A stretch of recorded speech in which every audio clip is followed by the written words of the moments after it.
오순절이라고 하는 절기는 유대인들이 역사적으로 늘 지켜왔던 절기이지요. 하지만 그 오순절에 성령 강림이 일어난 것은 이스라엘 역사 전체를 통틀어서 처음 있는 일입니다. 특별히 성령 강림을 통해서 각처에 흩어져 있던 디아스포라 유대인들이 하나님 앞에 제사 드리기 위해서 예루살렘에 모였을 때 자기 자신들이 사는 곳의 언어로 하나님의 큰 일 행하심을 그것을 듣게 됩니다. 그리고 이해하게 되지요. 그러니 놀랄 수밖에 없고 당황할 수밖에 없습니다. 이게 도대체 어떻게 된 일이냐라고 하는 것이죠. 그러다 보니까 거기에 모였던 사람들 중에는 이 방언하는 것을 술에 취했다라고 오해하기도 합니다. 이 3시라고 하는 것은 오늘 시간으로 환산을 하면은 아침 9시입니다. 그러니까 아침 9시부터 술에 취해서 이런 말 저런 말 한다라고 하는 거죠. 사실은 이건 오해입니다. 그러니까 이렇게 성령 강림이라고 하는 이 놀라운 은혜의 역사, 하지만 경험해 본 사람들이 없었기 때문에 믿음의 눈으로 바라보지 못하는 사람들도 있었다라고 하는 것이죠. 그래서 술에 취해서 이상한 말을 한다라고 생각하고 오해한 것입니다. 자, 이런 부분은 분명히 바로잡아 줘야 되지요. 왜냐하면 이 작은 오해가 이렇게 사람들에게는 자꾸 번져나갈 수 있다라고 하는 겁니다. 바로 이 오해를 바로잡아 주어야 할 때 베드로가 일어섭니다. 그런데 이 베드로의 모습이 성령 강림을 통해 바뀐 것을 우리가 보게 됩니다. 성령님과 함께 사역하는 베드로의 새로운 모습을 보게 된다라고 하는 것이죠. 예수님의 제자로서 예수님을 따라다니던 그때의 베드로의 모습과 사뭇 다르다라고 하는 것입니다. 무엇이 다를까요? 성령 강림을 체험하고 난 다음에 베드로에게는 무슨 변화가 있었던 것일까요? 자, 우리 베드로의 변화가 무엇인지 우리 14절 말씀을 통해서 함께 살펴보십시다. 자, 14절 같이 읽습니다. 자, 시작.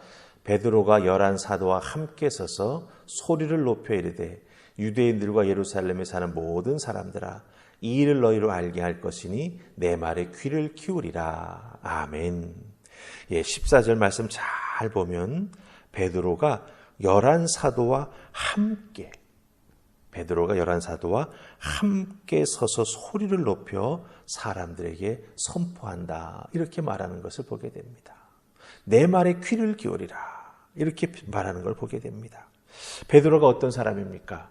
예수님 3번이나 부인한 자입니다. 그리고 예수님께서 십자가의 길을 걸어갈 때에도 앞서서 한 걸음 앞에 가면서 주님 그러시면 안 됩니다라고 말했던 사람이지요. 이렇게 부인하고 한 걸음도 앞에 나아가서 마치 제자들을 대변하는 듯한 말을 툭툭 내뱉었던 사람이 바로 베드로였습니다. 이런 모습이 있었음에도 불구하고 베드로는 초대교회를 이끌어가는 영적 리더가 될 수 있었습니다. 어떻게 그것이 가능했습니까?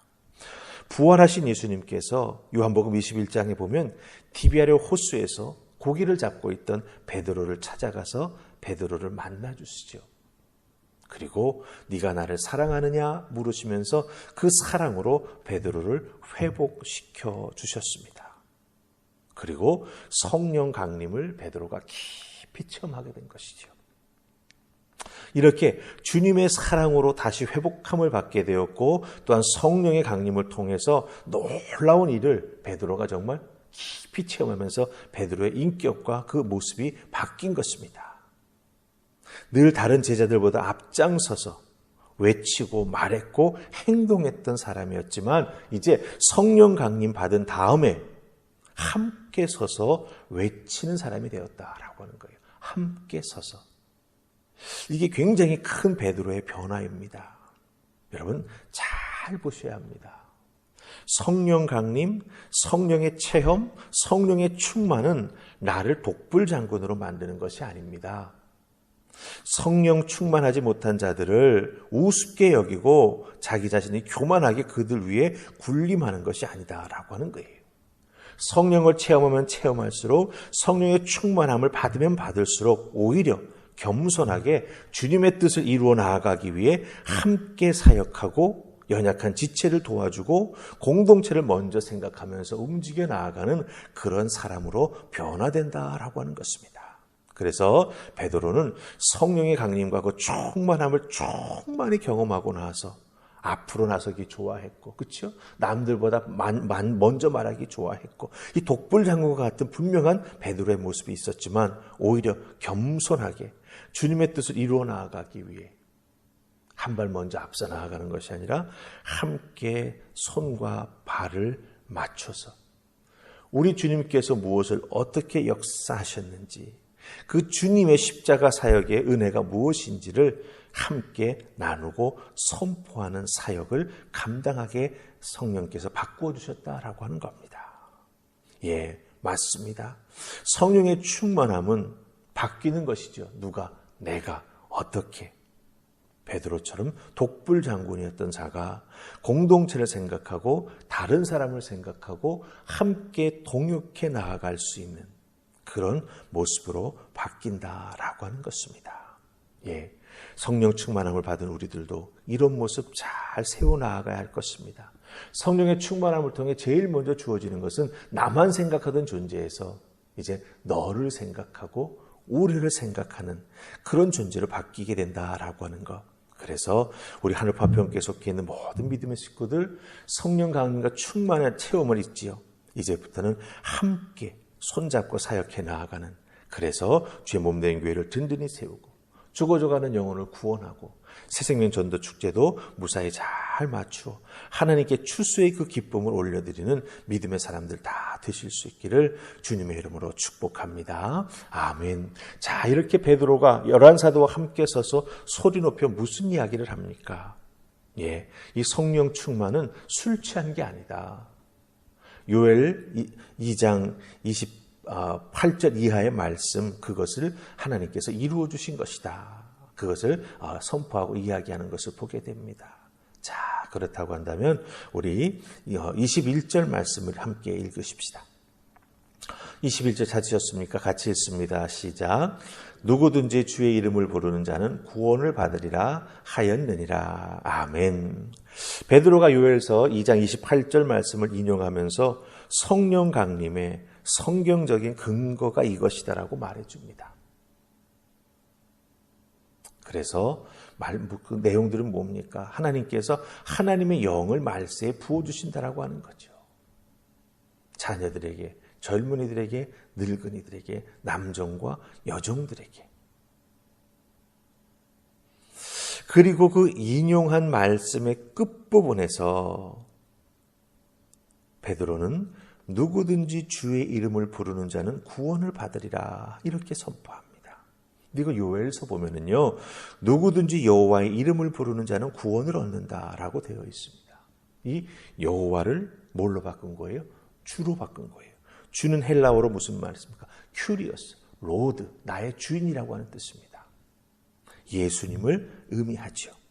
십자가를 통해서 구원의 은혜를 베풀어 주신 그 예수 그리스도 나의 주인으로 고백하고 믿고 의지하며 나아가야 된다라고 하는 그런 의미에서 누구든지 주의 이름을 부르는 자는 구원을 받으리라 이렇게 바꾸어 증거하는 것을 보게 됩니다. 예, 구약의 말씀을 인용하면서 신약적인 안목과 복음의 안목으로 그 말씀의 내용을 변화시켜서 예수 그리스도를 믿어야만 구원을 받을 수 있다라고 하는 그 복음 전파하는 데 말씀을 인용하는 것을 보게 됩니다.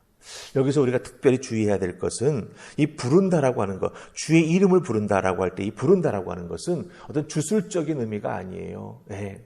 이 부른다라고 하는 이 동사가 왜 중요하냐면 그 뜻을 살피면 신적인 존재에게 도움이나 보호를 요청한다라고 하는 의미를 가지고 있습니다. 그러니까 그냥 예수님 이렇게 그냥 이름 부르듯이 부르는 게 아니라 예수 이름을 부를 때에 그 예수님께서 나를 도와주시고 나를 보호해 줄 것이라고 하는 것을 믿고 예수의 이름을 부르면서 도와달라고 요청하는 것입니다. 그렇기 때문에 주의 이름을 부르는 자는 누구든지 구원을 받게 된다라고 하는 그 놀라운 복음에 열려있는 모습을 베드로가 여기서 선포하고 있다라고 하는 것이죠. 심심해서 주님의 이름을 부르는 것이 아니라 도움과 보호를 요청하는 간절함을 갖고 주의 이름을 부를 때 우리 주님께서 그 외침을 들으시고 구원의 은혜를 베풀어 주신다라고 하는 것입니다. 이 간절함 우리들도 잊지 않고 지켜나가야 할 것입니다. 우리가 예수 그리스도 처음 믿고 구원의 은혜에 깊이 감사하며 살아갈 때 우리가 얼마나 주님의 이름을 많이 불렀습니까? 감사함으로 불렀습니까? 간절함으로 불렀습니까? 눈물로 불렀습니까? 주님만이 날 살리실 수 있습니다. 주님만이 날 도우실 수 있습니다. 이 간절함을 지금도 새롭게 소생시켜 갱신하여 지켜나가면서 주님 앞에 그 구원의 은혜 다시 한번 감사하면서 그 구원의 은혜를 여러분의 삶에서 나누어주고 소통하는 그런 귀한 은혜가 있기를 주님의 이름으로 축복합니다. 아멘. 우리 기도하십시다. 좋으신 하나님 감사합니다. 베드로가 술 취했다라고 말하는 사람들 앞에서 분연히 일어나 11사도와 함께 왜 성령 충만함을 통해 이와 같은 놀라운 방언을 말하게 되었는지 그 연유를 하나님 말씀 요엘의 2장 28절 말씀을 인용하면서 쭉 선포하는 것을 보게 됩니다. 예, 성령의 충만함을 통해 베드로가 온전히 바뀌었습니다. 단순히 권능만 받은 것이 아니라 그의 인격이 그의 사역의 모습과 방법이 바뀐 것을 보게 됩니다. 우리들도 성령의 충만함을 받은 자들입니다. 성령의 도우심 없으면 우리들의 신앙생활 지켜나갈 수 없다고 고백하는 자들입니다. 이 베드로의 변화의 모습 잘 기억하게 하시고 그 성령의 은혜와 충만함을 통해 우리들의 신앙생활의 모습도 내가 아닌 우리가 될 수 있도록 주여 도우시고 나보다 먼저 남을 위하며 귀하게 여기며 함께 신앙생활에 나아가는 우리 모두가 되게 하여 주시옵소서. 오늘도 그 성령 충만의 은혜가 우리들의 삶의 자리에서 역사해 주심으로 말미암아 주변에 있는 많은 사람들에게 예수 그리스도의 사랑과 그 은혜를 나누어주고 증거하고 전하는 우리 모두가 되게 하여 주시옵소서. 내 옆에 있는 모든 사람들이 그 주의 은혜를 덧입을 수 있도록 우리 하나님 역사하여 주시옵소서. 감사하옵고 예수님 이름으로 기도하옵나이다. 아멘.